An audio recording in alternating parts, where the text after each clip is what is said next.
Welcome in. It's the Flop Factor here. It's the second episode. This is what we're going to consider the Eastern Conference season preview, but there's some breaking news that just came out about 3 minutes actually, before we started recording this episode. Fred VanVleet, the Houston Rockets point guard, has tore his ACL and is out for the season. That's a massive blow for the Houston Rockets. The week that some teams training camps are starting to begin, the Houston Rockets begin their training camp next week. But it's a massive blow, y'all. Yeah, looking at the depth chart here on CBS Sports, Fred VanVleet is obviously listed as a starting point guard. Behind him is Reed Sheppard, a second-year guy, and Aaron Holiday. We were just talking about before the episode. Amen Thompson, we think, could also fill in at point guard, but this is a big opportunity for the Rockets to either get a point guard in free agency or for Reed Sheppard to step up. But no matter what, it's a huge loss for the veteran point guard. Oh, yeah, big loss for him. I think really for Houston now, I mean, you obviously do look at that point guard market. I think you at least explore it. I mean, Cody, I know you'll probably list off some of them here after we're done discussing it. But I think really for Houston now, it's Reed Sheppard better start learning production, buddy. Because for Houston, I think they're going to need it, especially from the point guards.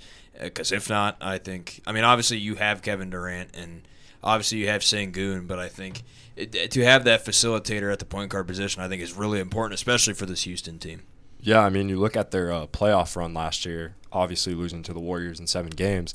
Fred VanVleet was a huge part of those 3 wins, and I think now, as you mentioned, RJ, they just need a solid facilitator to get this offense, which does have high expectations going into the season, and we just need to see consistency from that point guard spot now with VanVleet out.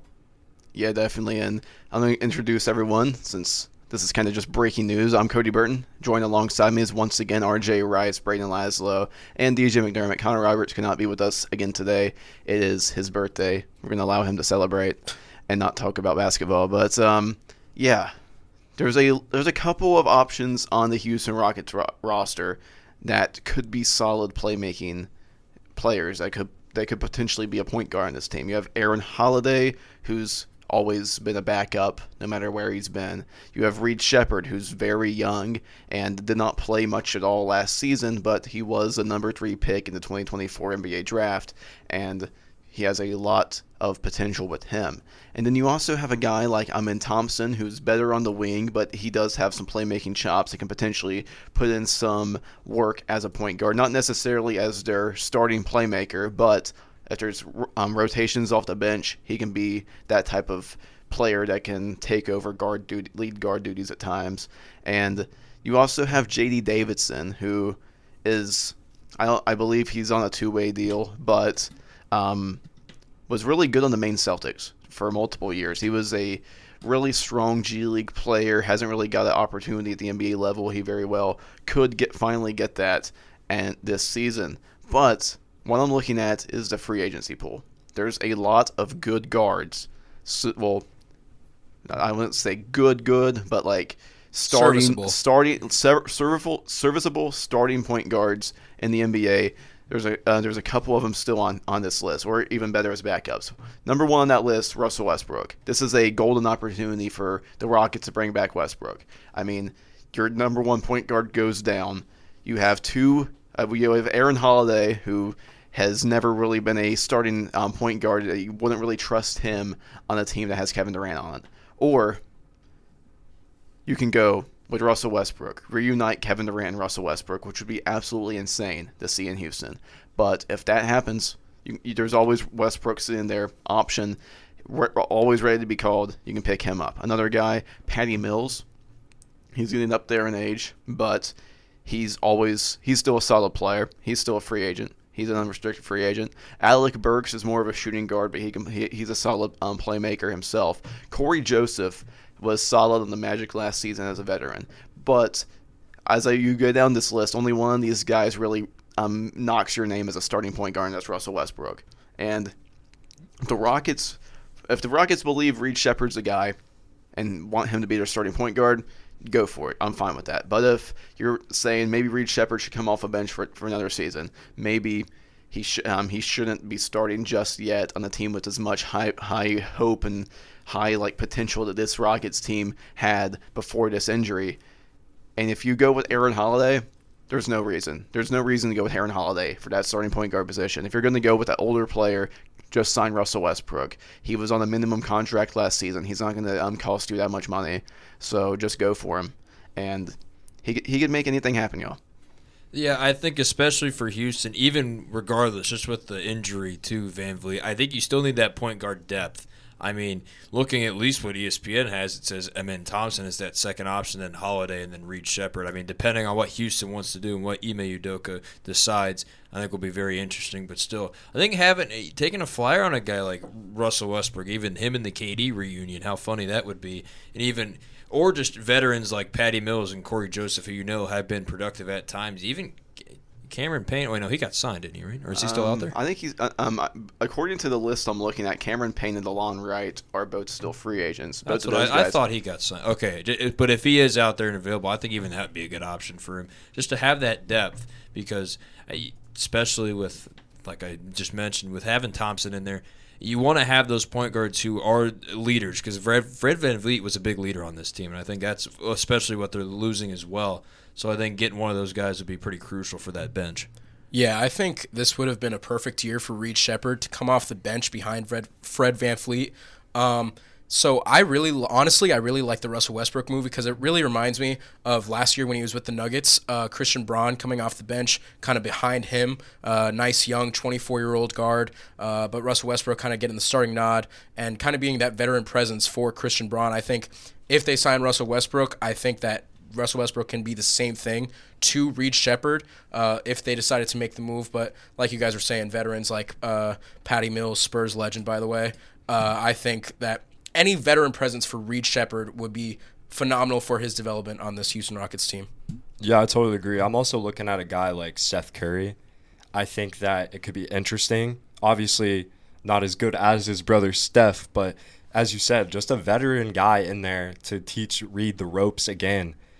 As we know, Fred VanVleet's out, but it's going to be interesting to see what they do here and if they can get Reed Sheppard some more mentorship as he develops. This is a crucial year for his development. The second year, you're always looking for a guy to take that step, and this definitely could be it depending on what they do here.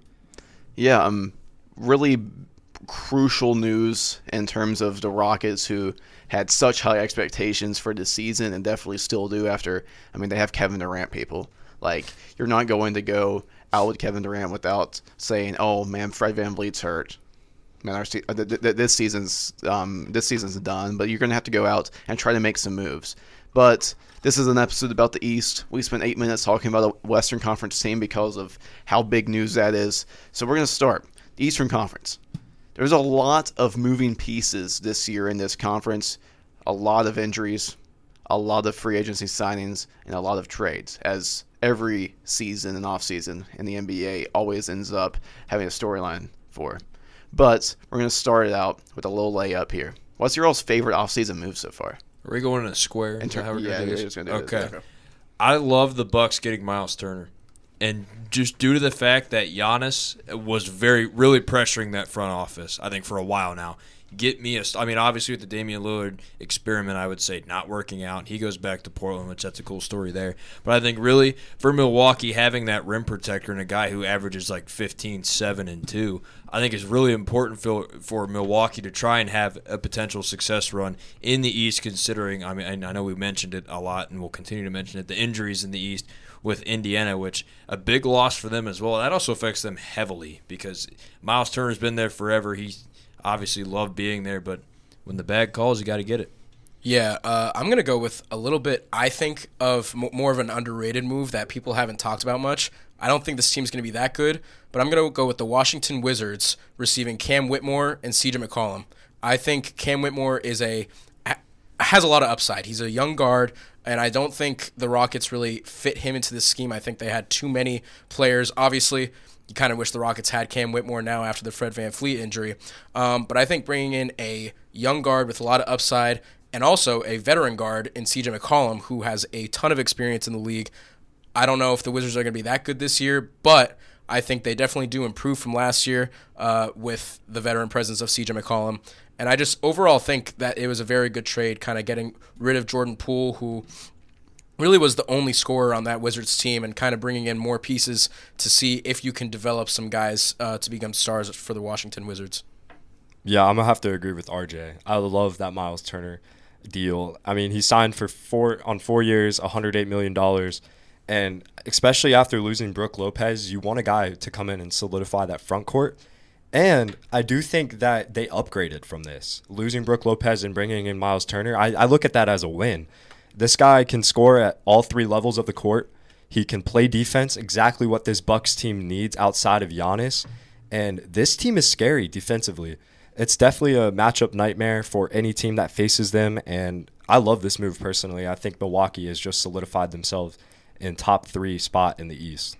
Yeah, I'm gonna go with a other I wouldn't consider it underrated, but a guy that is an underrated type of player. Nickeil Alexander-Walker to the Atlanta Hawks. I absolutely loved that deal, and he was Sixth Man of the Year, 6th place in Sixth Man of the Year race last season.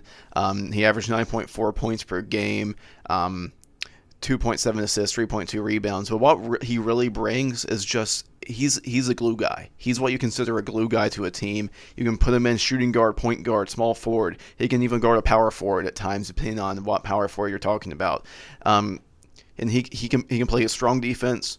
He knows how to play defense. I mean, in my opinion, he's the best Shai Gilgeous-Alexander defender there is in the NBA. There's no one. Obviously, they're cousins. That's probably why. But the way he moves on the defensive side is pretty phenomenal, and he's just a full-on strong guy that the Hawks are. The Hawks are going to make some noise this year. I'm going to get into them a little bit later whenever we move on to more topics, but I liked a lot of their offseason moves this year, and Nickeil Alexander-Walker, that move, I believe he signed a 4-year contract with a player option in that 4th year, and he has an average salary of $15.1 million a year. That's good value for a guy that can come off the bench and potentially even start for this Atlanta Hawks team that has just been trying to get over the hump for the past couple of years now. They've had a lot of injuries that have just put bumps in the road, but we've seen what Trae Young can do with a really good team around him. We saw him lead the Atlanta Hawks to the 2021 Eastern Conference Finals, losing to the Milwaukee Bucks. And this just feels like another one of those years for the Hawks, and Nickeil Alexander-Walker just makes that much more of an opportunity. Now, moving on to the next one. The biggest riser in the East this season.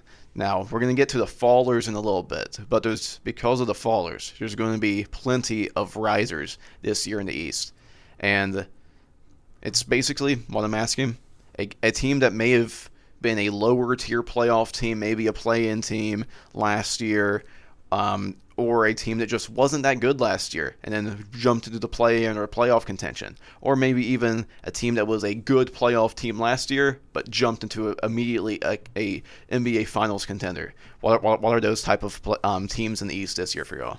Cody, I know you're going to love this answer. I'm going to go with the Atlanta Hawks. Big fan. I mean, obviously, you mentioned a lot with Nickeil Alexander-Walker, and even adding Kristaps Porzingis via trade. I think that'll help them a lot with, especially rebounding, kind of that guy who can stretch the floor. I think also Atlanta's a younger team, and I think obviously there may be some of those early season struggles, but the reason why I mainly picked them is because this East is going to struggle, and you obviously have a player like Trae Young, but I think also a lot of guys at the bench. I will always mess this guy. Zach Akari Rishashar. Is that how you say that? Rishashar. Rishashar. I could never say his name right, so apologies for that one. But I think Atlanta has an overall, balanced roster that I think can go far, and they can have that rise. I'm not saying it's guaranteed that they're going to get a top 3 seed or anything, but I'm saying compared to what they were, they finished 8th in the Eastern Conference last season. I expect them to make that jump to around the 4 and 5 range. I think they have the real possibility to do it. Yeah, I had Atlanta Hawks as one of my teams, but another team that I had was the Philadelphia 76ers. I think they made some good offseason moves. I really like the VJ Edgecombe pick. The biggest question about this team is injuries, is if they can stay healthy. I think they had a good team last year. I think they overpaid for Paul George, but I think their team all around got riddled with injuries. You're going to get Jared McCain coming back. Hopefully Joel Embiid comes back, even if he doesn't play back-to-backs. And I just think I really like their bench, honestly. I like the veteran presence in the guards with Kyle Lowry and Eric Gordon. I think Quentin Grimes, who had a phenomenal end to the season last year, I feel like he's going to be a really good piece. You have people like Kelly Oubre, Andre Drummond. I honestly think if this team can stay healthy and they keep the depth along with trying to get VJ Edgecombe to develop into that role, either with or behind Kelly Oubre Jr. or Paul George, I think that this team can be 5 or 6 seed in the East, maybe play in, but I think they're going to do ages better than last year if they stay healthy. Yeah, my team is also the Atlanta Hawks. You look at what they did in the offseason. I know you guys mentioned Kristaps Porzingis, which they traded away Georges Niang for Kristaps Porzingis. Smart move for which him. is actually, I feel like that's a robbery in my opinion. And then you look at Nickeil Alexander-Walker. I know you mentioned that, Cody, also acquired in a trade. I mean, the defense and the ball handling and the presence on both sides of the ball that Nickeil Alexander-Walker brings is unmatched, and I think that's going to take the load off Trae Young quite a bit. You look at Luke Kennard, who signed on a 1-year deal. That's a huge shooting boost for this offense. I mean, you look at Trae Young, obviously one of the best shooters in the league, but adding a guy like that next to him, that could be scary. And then you look at what they did in the draft. They added Asa Newell. I mean, he's out of Georgia, so basically staying home in Atlanta. He averaged 15 and 6 rebounds in college. I mean, he's a very physical finisher at the rim. I watched some of his summer league highlights before this, and he can shoot it. He's a lefty. He's very versatile on offense. But the main factor to this team, in my opinion, is their defense. They got Porzingis, Reese Shea, Jalen Johnson, and Dyson Daniels. All those guys have above a 6'5" wingspan. That is a nightmare for any team trying to score on this team inside. It's going to be hard for me not to put them in a top 3 spot in the East. I do think they are going to get up there this year. I love all of these moves, and I think they will mesh very well together. Yeah, the Atlanta Hawks are one of my teams, but I'm going to shift over to another one of my favorite Eastern Conference teams to watch, the Orlando Magic. They are set for what I consider a massive jump this year. I think they're jumping from they had a down year last year after the amount of injuries they dealt with. The year before, they made the playoffs and were in that 4-5 matchup, but lost in the first round. Now this year, it's going to be big. This year, I think this is going to be the jump they truly need. Desmond Bane is a phenomenal kid. I love the Desmond Bane trade. The Desmond Bane trade, the one thing that the Orlando Magic needed in their entire offense was a three-point shooter. They had no three-point shooting. They were, I believe, may have been the worst three-point shooting team in the entire NBA. If not that, they were the worst of all the playoff contenders in terms of three-point shooting. And they went and got one of the best three-point shooters in the entire NBA. And not only did they do that, they also drafted one, Jace Richardson out of Michigan State. Now, he's a little bit smaller than he was originally advertised. He had a very bad combine in terms of measurements. But the talent's undeniable. He is so incredibly talented. And now you add that with the fact Jalen Suggs is going to be back. One of the best defensive guards in the league that is pretty much Drew Holiday light at times whenever he's actually healthy and on the court. He has a great playmaking stride. For some reason, the ESPN has Bane as their... Yeah, he has him twice. Or Okay. ESPN has him twice. That's interesting. He might just be that good he can play 2 positions at once. I guess. He has him as both the point guard and shooting guard. I don't even see That's weird. Suggs on this list. That's interesting. And maybe he's just supposed to still hurt, but he will be getting back. Paulo Banchero, he's going to have that jump. He's going to become the second player in his draft class to make the All-NBA team. He got beat out by someone. I'm not sure who that player was. Yeah, do y'all know who beat out Paulo Banchero to become the first player in his draft class to be an All-NBA player? I'd have to think. Ooh. That's a 2. He was a 12th pick in that draft. An All-NBA? Yeah. He was also All-Defense last season.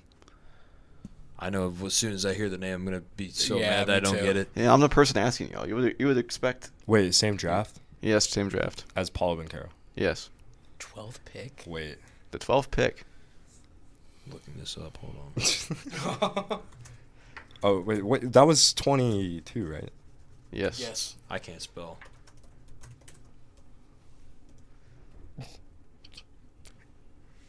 That's 2025. Okay, I'll give you all. It was Jalen my Williams. Oh, my Yeah. God, All of right. course. Come on now. You could have just said that. Yeah, but Jalen Williams did beat Paulo Banchero, but he will become the second in that draft class to make an All-NBA team.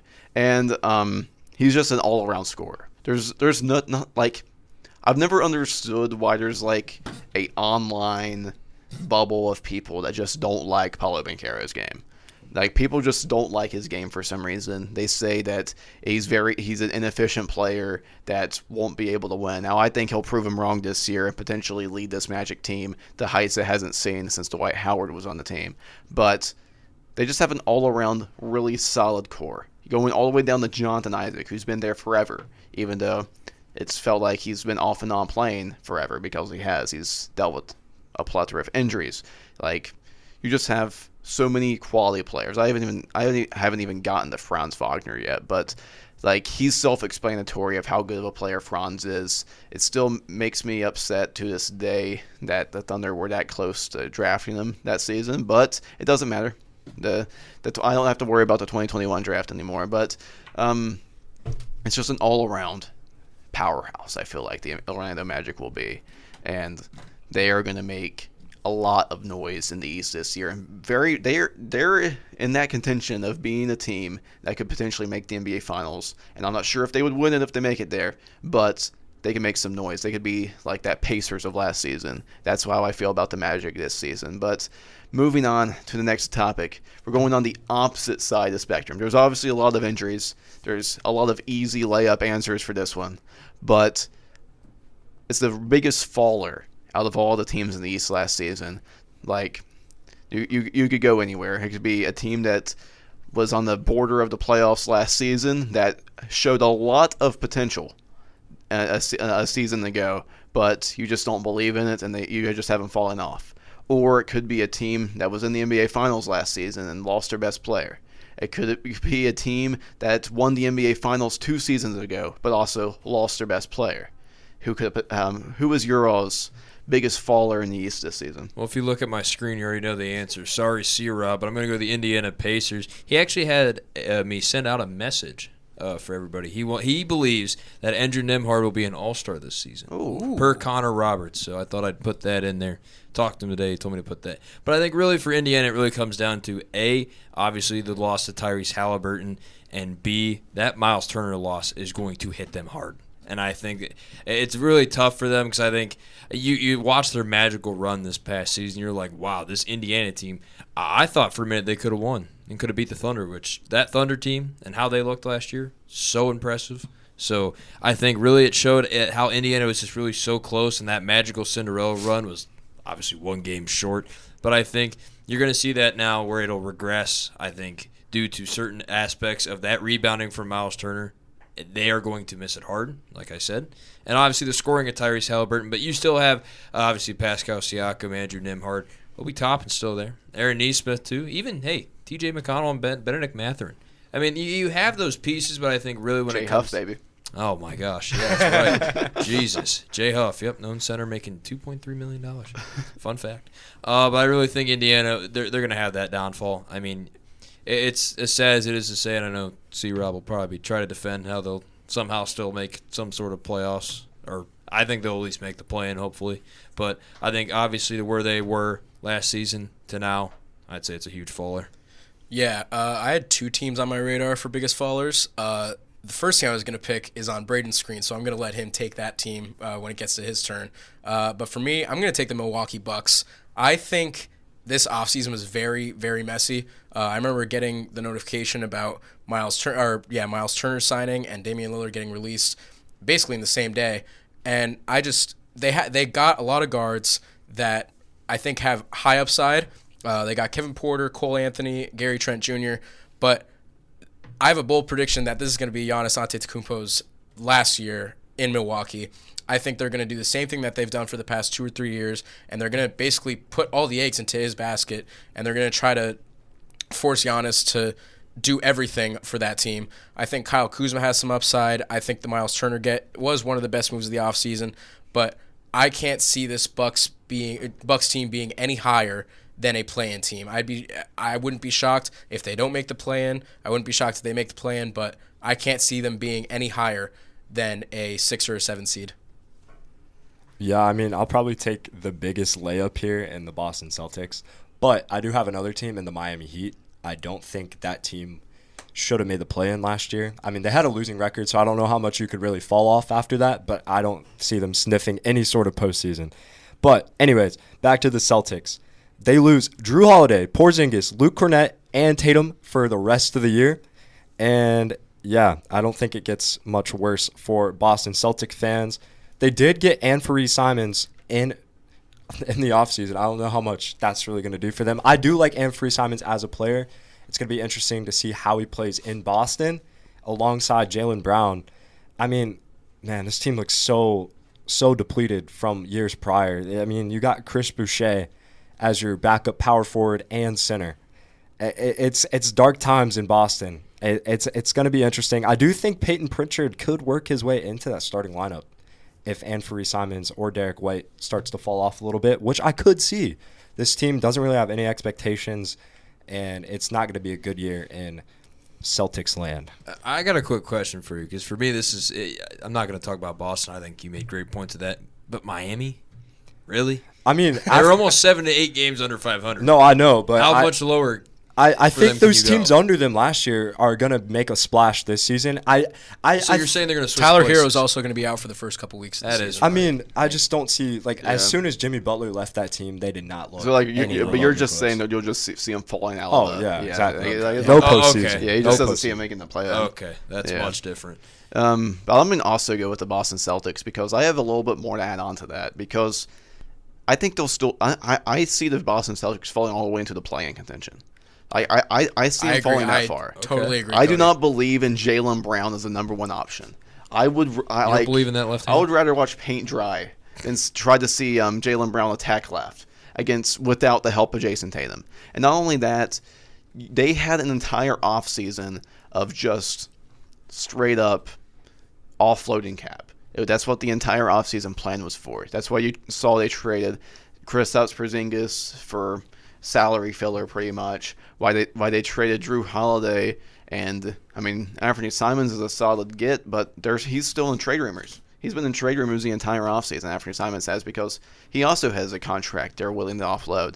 They've just been trying to save money this entire offseason, trying to regroup, retool around the team. Now I do believe in Derek White. I love Derek White.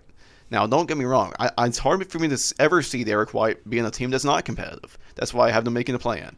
But it's just there's so much question marks on this team this year. Like, you have Jaylen Brown. You know he's a great second option. How will he look as a first option? I can't even tell you. But Anfernee Simons, he's never played winning basketball on the team that he's a starter on. Derek White, he's always played winning basketball pretty much. Like, I mean, you could argue maybe not like a couple of years with the Spurs, but like they were still contenders. They were still playoff contenders during that time with DeMar DeRozan on the team and DeJounte Murray. I remember that play-in game where it was DeJounte Murray just cooking everybody.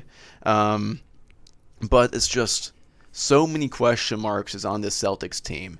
Like, where are they going to get center minutes? Is it going to be Nazmi Queta? Is Nazmi Queta going to be the starting center of the Boston Celtics? Is Chris Boucher going to be a starting center of the Boston Celtics?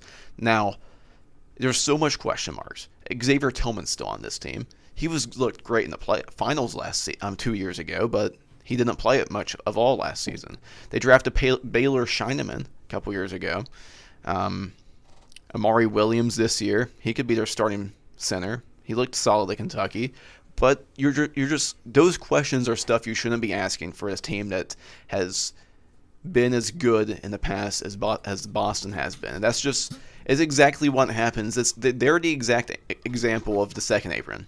The second apron nuked this team. This season was meant to be their last year of full-on contention without having to blow up, offload some of their guys like they did this offseason. But that Jason Tatum Achilles tear accelerated everything. They decided we're gonna get a step ahead. We're gonna try to regroup for the year after, and that's what this season is gonna be for Boston. It's just it's probably going to be about, like, if you all remember that the season that Brad Stevens resigned after. It's probably going to look about like that. Yeah. I mean, they switched ownership too. They get voted yet by the board of governors? Yeah, that's why they offloaded. Well, the new owners wanted to offload cash. Can you blame them? Yeah. I mean, with those contracts coming up, especially, and I think you look at the landscape. What sucks for Boston, because if you look at that landscape of the East, with obviously before that Jason Tatum injury, and then seeing Tyrese, they could have had potential if Jason Tatum was still healthy. But I mean, you gotta do what you gotta do. Being ahead of it, I think, will save him a year in the future, but still tough to see for him. Yeah, definitely, and there's a lot of question marks for that Boston team, but we're going to go into more positive notes. Now, this is it's about the same as that kind of concept, but different in a way. The breakout team of the year. Now, there's a lot of teams that could potentially do this, but I'm not even talking about making the playoffs. Like, I'm just saying a team that looked bad last year, like, but you feel they're gonna show potential and show promise of being a team that's maybe 1 year away from being 1 year away. Maybe that, like, and then they jump to the point that they are 1 year away. Next year is going to be that year. What's that team for y'all this year? I mean, for me, I took a little bit of a different approach to that. I'm going to go with the Detroit Pistons. And what I mean by that's also another way that this could be attacked. They finished sixth last year with a 44-38 record. I wouldn't be shocked if they get in the high 50s this year. I'm really high on this Detroit team. Obviously, they added, I believe it was Duncan Robinson and Karis LeVert both, which I think are really key acquisitions, especially. I like that Duncan Robinson one a lot. But I think you look at that, you have Cade Cunningham. I mean, obviously, people can say what they want about Tobias Harris. But obviously, Sir Thompson, Jaden Ivey. They have the pieces, and even Jalen Duren. I think Detroit has the pieces that under J.B. Bickerstaff, who has led a team before, and I think me and Brayden can kind of attest to that from what we've seen with him in Cleveland. He's looked a lot better coaching in Detroit. They have a lot of potential to make that next leap, especially with the injuries in this Eastern Conference. We're going to say it a lot, but I mean it's just the reality of the league. They are going to look really nice, and I think and mind you, that's if everybody stays healthy. At this current moment, I think they have a chance to be one of those top 3 seeds. Yeah, for my team, I'm going to go with Chicago Bulls. They have been known for the past couple of years as being play-in merchants. They have been consistently being that 8 to 10 seeds in the East. I think they finally get out of that. I think they could make it to a 5 or 6 seed, depending on play from everybody. I think the Josh Giddey signing, I think it was good value. I don't think it was that bad of a signing. I think Kobe White, he kind of took a step up last year. I hope he stays that way.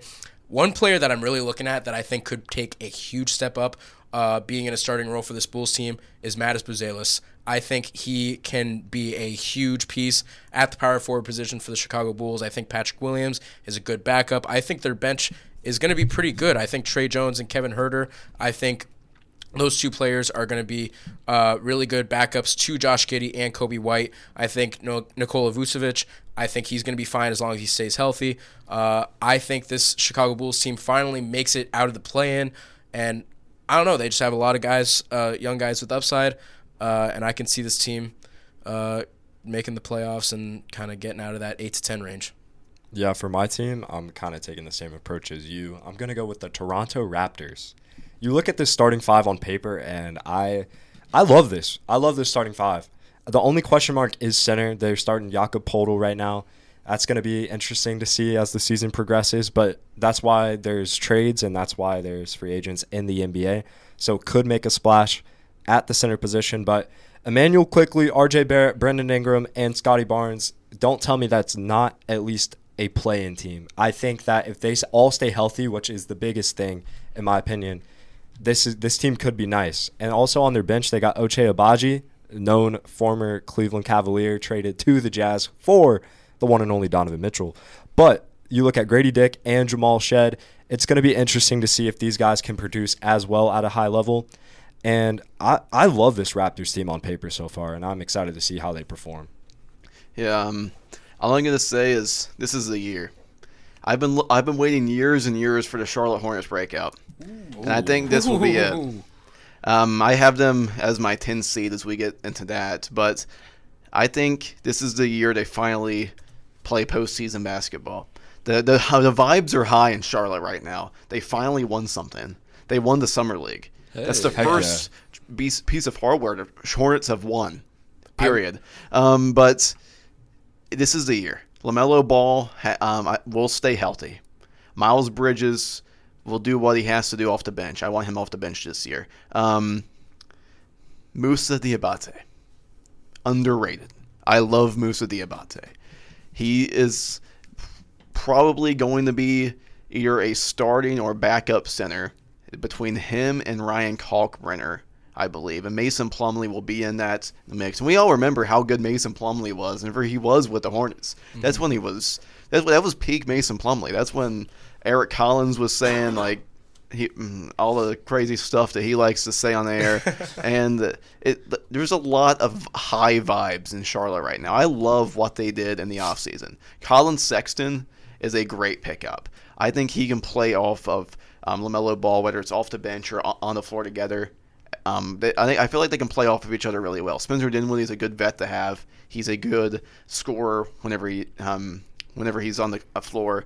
Con Kneppel was a great pick. I love Con Kneppel's shot, and I think he can be just that much of a improvement from years past. Brandon Miller, he's getting healthy. I love Brandon Miller's game. He's not going to be what they were expecting out of the number 2 pick, but he's going to be a really good player. I think he has a chance to be that like borderline all-star type of player in the future. Trey Mann, he's healthy. He was showing a lot of strides last year before he had those back issues that sidelined him for the entire season. And the last guy I really want to talk about, second-round rookie Zion James. He reminds me so much of Lugenstort. It's not even funny. He's a lockdown defender that can knock down the jumper whenever he has to, and I think that's the exact player Charlotte's been missing. They haven't really had a guy that can guard the best player in the team. I think Zion James could potentially be that guy that can guard the number 1 option on the opposing team whenever he gets more potential. Gets more reps under him, he can play more. And it's just overall, the roster looks. This is the best Charlotte Hornets. That's the best. This is the best the roster's looked in quite some time. Overall, and there's a lot to be excited about in Charlotte, in my opinion, and I am personally very excited to see if this is finally the year that the Charlotte Hornets picks it up and does things they haven't been able to do since, or even come close to since Kemba Walker was putting them on his back. But yeah, we're going to move on to the last segment of this episode here of the Eastern Conference preview. Playoff predictions. I guess kind of the standings predictions. I have 11 teams written down on mine because I have 2 teams at the end that can kind of be interchangeable, in my opinion, whenever it gets all the way to the end. But it can be top 8. You can add in the play-in. Doesn't matter. Who do you feel are going to be the playoff contenders this year for the East? Whether it's a team you think is jumping up, a complete... We're probably all going to have completely different ideas of what's going on here, but I want you all to take it away. I did top 8, and this is, at this current moment, as of right now, who I think is going to be the top 8, 1 through 8 in that order. Number 1, I'm going to go with the Cavs. Regular season success, I think that kind of contributes on. I'll keep it short for each team. I'm not going to ramble for 80 minutes. It doesn't matter. You can keep it as long as you want. The Knicks. We have 40 minutes. We have 20 minutes. So all right, not bad. We're actually doing good on time. Yeah. Look at that. The New York Knicks, I think obviously we saw what they did last year. I think they're going to play even better, especially in that regular season. 3rd seed, the Detroit Pistons. I'm here for it. I like it. It's time to shine in Detroit. Let's get some good basketball going in. I'm going to go with the Detroit Pistons. 4th, I'm going to go with the Bucks. I'm a little high on them than compared to others in this room. The Atlanta Hawks, it's time. I really think Atlanta can make that jump. I think they are going to make that jump, and they're going to. I think even if they get first rounded in a potential Bucks-Hawks matchup. I think you still kind of get that, how should I describe this, that playoff experience that I know the Cavs faced a couple years ago, and I think for Atlanta that could help their young core. I'm going to go with the Orlando Magic at 6. Boston at 7, which could be bold, but I mean, I think they'll kind of squeak out a few wins toward the end of the year and get into that 7th spot. And then I'm going to go 8th for Indiana. I think they'll somehow find some play-in magic and get that 8th seed. Yeah, for me, I kind of did mine in tiers. I did 11 teams, but I did certain tiers in where I think teams will end up in general once the season ends. Number 1, I went with the New York Knicks. I put them over. I had them as a slight edge over the Cavs. I have the Cavs at number 2. But in my tiers, I think no matter what, it's going to be Knicks, Cavs 1, 2. I think those could be interchangeable. I think it depends on how the season goes. My next tier is the 3, 4, 5 seed. I think these could be interchangeable as well.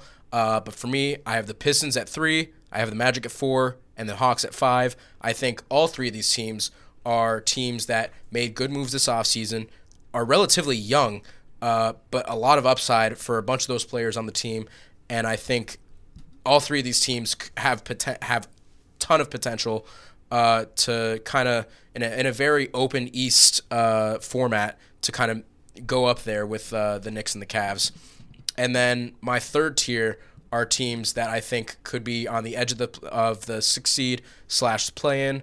I talked about this team earlier as one of my breakout teams of the year. I think the Bulls at 6. I think the 76ers at 7. I think the Pacers at 8. Bucks at 9. Celtics at 10. And I did an 11th team because I think that they're on the brink of the play-in. The Raptors. Like I said, I talked about the Bulls earlier. I think they're a young team with high upside. I think they finally get out of the play-in. I think the 76ers, if they stay healthy, they could be towards that play-in range. I said the Bucks, I have them at the 9th seed. I said earlier that I wouldn't be shocked if they don't make the play-in. And I think the Celtics Raptors, I think the Raptors have a lot of potential, but the Celtics lost a lot, and I think they're on the brink of making the play-in team. I kind of agree with what Cody said earlier about them going down to that play-in range. But those are my East standings preseason. I'm going to go 1 through 10. I have Cavs at 1, Knicks at 2. I don't think that's interchangeable. I think the Cavs are clear-cut the best team in the East, and I will stand on that. I'm not even speaking as a fan here. I just think they play the best brand of basketball.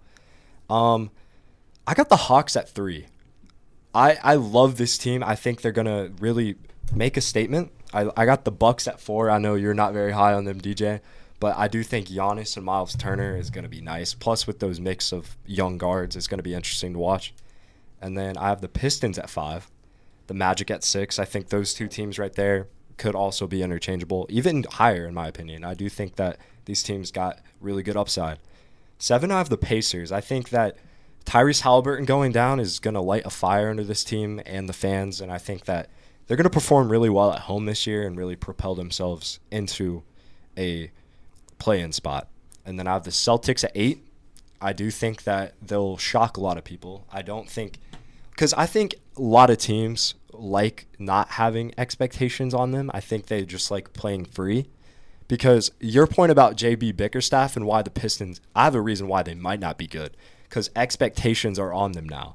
And we saw JB Bickerstaff with expectations on him in Cleveland, not really the ideal turnout for fans and players and coaches alike.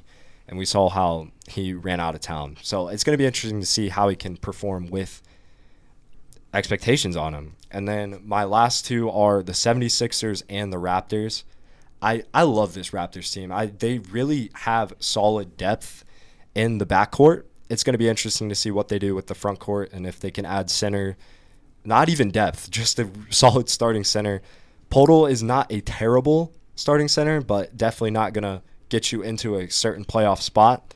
And the 76ers, as you mentioned earlier, Joel Embiid's coming back. He might not play back-to-backs, but if he can be on the court at least half of the time that he was last year, this team's going to be in play-in contention. Yeah, I'm going to go a little bit of I have a little bit of explanation behind some of mine. So I have the Knicks at 1. I think that I'm with DJ and how I think either one of those teams can be 1-2, but no matter what, it's going to be one is going to be the Cavs or the Knicks, two is going to be Cavs or the Knicks, and I believe in the Big Boy data. I believe in Jalen Brunson. He's a pest. He's a pesky he's a pesky little guy that knows how to play. I guess you could say he's a foul grifter. You could say that. He is. Yeah. Come on now, let's be realistic. I don't like calling players foul baiters because it can be used I wonder why. It can be used against them in ways that, like, maybe he's not that great of a player, but he's a good player. Shea's a good player. James Harden was a good player. And then I have the Cavs at number 2. This is the year that I feel like if they don't make it to the Eastern Conference Finals, I don't know where to go after this, because this is the year that's open for you to potentially make it to the Eastern Conference Finals, and then whatever happens in that series, which is presumably going to be against the Knicks, happens. But you have to at least make it that far. So that's what's on the line this year for them. Number 3, I have the Orlando Magic. I think they very well are that third team that could make it out of the East this year. There's so much good young talent on this team that I feel can just make that second step and make it all the way to the finals. And it's going to be interesting to see, because there's a lot of coaching question marks with them as well, because Mosley's a great coach, but you have to see, can he do it more than 1 year, because last year was a fall-off year. Now, if this season, if he doesn't succeed with this roster, there's going to be some question marks for Jamal Mosley. But number 5, I have the Atlanta Hawks. I feel what they did in the offseason will push them over the edge and put them into a clear-cut playoff spot this season. I love all of the signings that we've talked about throughout this episode.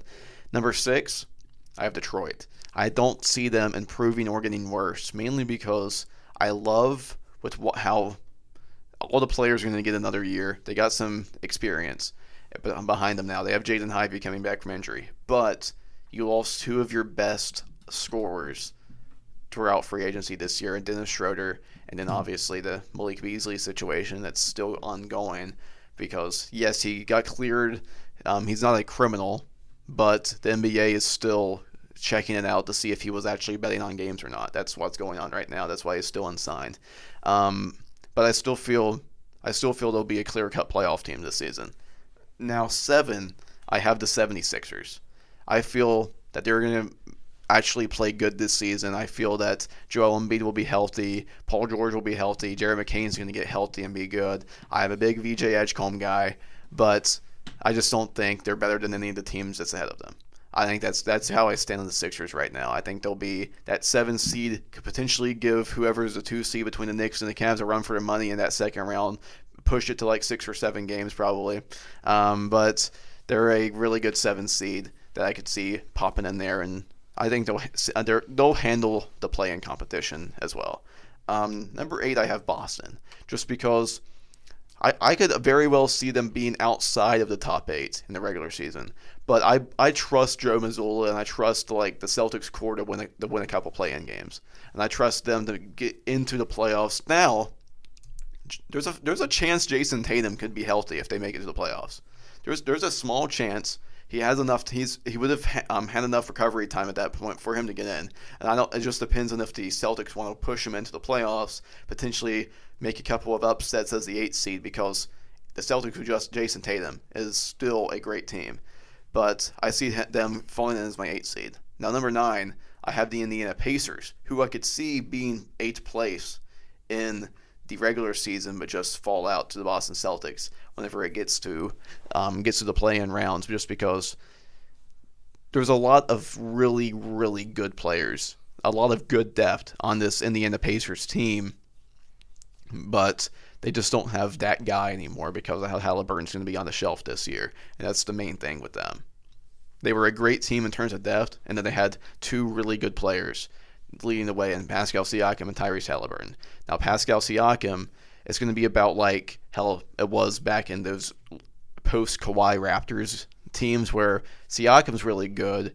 It's just you just have a lot of good complementary players and not another guy to go with Siakam. And that's going to be the issue with the Pacers this season. And now 10, I have Charlotte. I think this is the year. I already talked about them. This is the year they make it to the play-in. That's all they're going to do. It's probably going to be another. They did make it to the play-in a couple of years ago and got absolutely demolished by the Indiana Pacers in that game. But I think it's going to happen. I think they'll make it. In 11 and 12, I have the Miami Heat and Toronto Raptors. I could see both of those teams also being in the play-in contention, but I'm just a big Hornets believer this year, so I have them ahead of them. So there's one more topic I'd like to get to before we wrap things up. It's a little quick one. Just who do you think the East MVP this season will be? Like the best player in the East? To me, pretty obviously, it's going to be Giannis Antetokounmpo, but I want to see what you all think. I think it'll be a mix of Giannis, Donovan Mitchell, or Jalen Brunson, because I think you're going to see from those top teams, I mean, especially the Cavs and the Knicks, they're going to be good, and they're going to be good because of their star players and the cores that they had built around them. So I wouldn't be shocked if it's Mitchell or Jalen Brunson. But Giannis, I could also see in there just for overall talent and how he'll lead Milwaukee. Yeah, for me, I'm going to go with two guards that I think are going to be two of the top 4 seeds in the East. I'm going to go with Jalen Brunson, like RJ said, but I'm also going to go with Cade Cunningham. I think Cade Cunningham and Jalen Brunson both led the Knicks and the Pistons last year to very solid records, and they were leaders for their respectable teams. But I think both of them kind of take a step up this year. I think Jalen Brunson keeps playing the way he has, but ideally, I think Cade Cunningham takes another step up. Every year he's been improving. Every year he's been taking more of a leadership role for this Detroit Pistons team, and I just think he keeps that improvement up. And I think I wouldn't be shocked if the Pistons or if Cade Cunningham leads the Pistons to a 3 seed behind the Knicks and the Cavs this year. I'm going to go with Paulo Banchero. I absolutely love his game. I know what you were saying about those people online saying, oh, he's inefficient, or he doesn't get his teammates involved enough. The guy is almost averaging 5 assists per game, and I only think that's going to go up. We could see him possibly average a triple-double in his career. I know that's insane to say, but I really do believe in that. I don't think it's insane. I think it's pretty. I mean, it's I possible. don't know. I don't think it's that insane. He's already it says 26, 8, and 5 basically. I mean, if he takes another step up, He's getting there. yeah. Yeah, now I think it's still gonna be Giannis. It's still his league. It's still his conference to run. But we played this game in the first episode. Brayden got all 3 3-0. points. He got 3 points. Everyone else has 0. But we're gonna do where he at. All right. Ty Jerome. Memphis.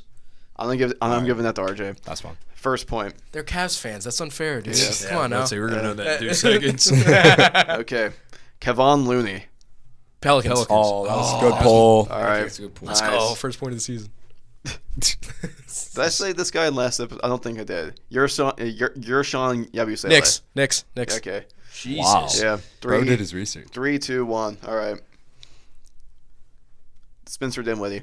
Hornets. Oh my goodness. DJ has gotten 3. He's making some strides. He's tied up for number 1 right now. Let's go. Tim Hardaway Jr.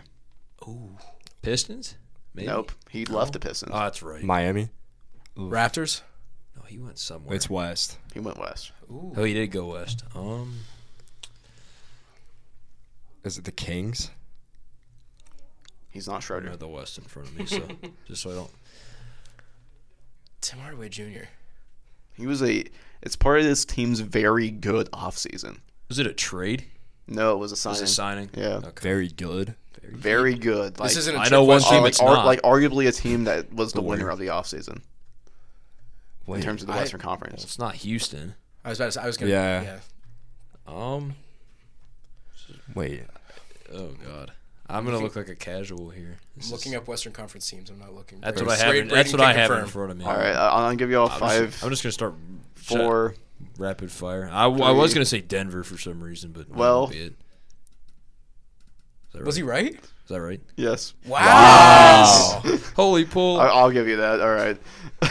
That's That was a crazy. peak. Oh, let's go. But, I'll have to edit that one. R.I.P. phone users or Okay. headphone users.